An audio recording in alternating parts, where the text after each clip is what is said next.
بما ان المصري لا يمتلك غير اعصاب حديد، لا تمتلك اعصابك ايها المصري العنيد. اغضب تمرد خطمت قيود كما تريد، فالمشرى صرخ قد ذهب عصر العبيد. ميرسي يا السلطة جبتوا نص الشعب جلطة، هتكلم رغم اني عارف ان مصيري ملطة. لا السيف في يوم سكتني ولا القصور بتغر، لساني حر ترتبط طعمها مر. ماليش انا في اكل الخواجات، خليني احسن على جنب. مش هاكل منها مش هشترك معاكوا في ذنب. روزة بتترص ولما عليت شعب بص عليها عمره ما شاف فلوس غير في بنك الحظ. خدتوا الاراضي وزعتوها بينكم محدش داري. عزبة ابونا يابا انجز ادي لاخوك التاني. حرامية ولابسين بدل مع بعض عملتوا عيلة، ترموا لبعضيكوا بس في حالة لما بتبقى الشيلة. تورتة بلدنا اتقسمت ما شفناش حاجة منها، هما اللي سارقينها احنا اللي لابسينها. حلواني حاكمها سارقها شاكمها، لعبة سلوك ونصب بنت حرام فاهمها. تورتة بلدنا اتقسمت ما شفناش حاجة منها، هما اللي سارقينها احنا اللي لابسينها. حلواني حاكمها سارقها شاكمها، لعبة سلوك ونصب بنت حرام فاهمها. في مصر مش هتشوف حبر ومكتوب بيخوف، بعد اليناير ديتها ازازة مولوتوف. ده حرامي لا مش فتك، سرق ملايين وهرب. سياسة خد لك طوبة لو بيت ابوك خرب.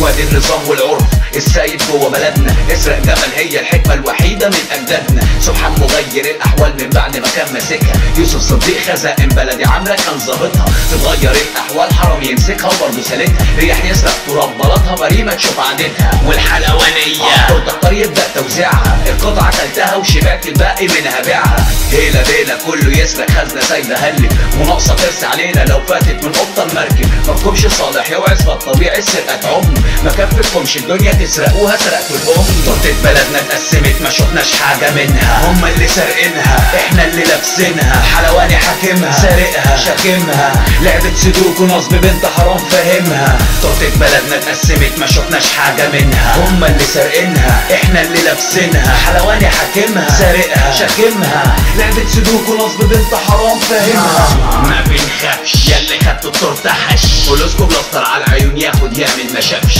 ولو هيسوقها شرف يتعلق في احلى جنش، وقضى علم بلوس الاحمر مرس الجحش. خلصتوا التورته يا رجال اعمال اونطه، غيرتوا ستايل الحراميه لابسين بدله وكرافته. تاج من دهب على راس بلاد الفاضله، تاج من دهب والدهب في حد ذاته مشكله. يغري العيون يغير سير وشكل الطريق، سرقوا الدهب وسابوا لنا التاج من غير بريق. قاسم بالغت في وصفي بالتورته شبهتها، انا واحد من الغلابه اللي عمري في يوم ما دقتها. ملحوظه هامه تلخيص القصه كلها، لو فاكر ان فلوس هترجع عندها.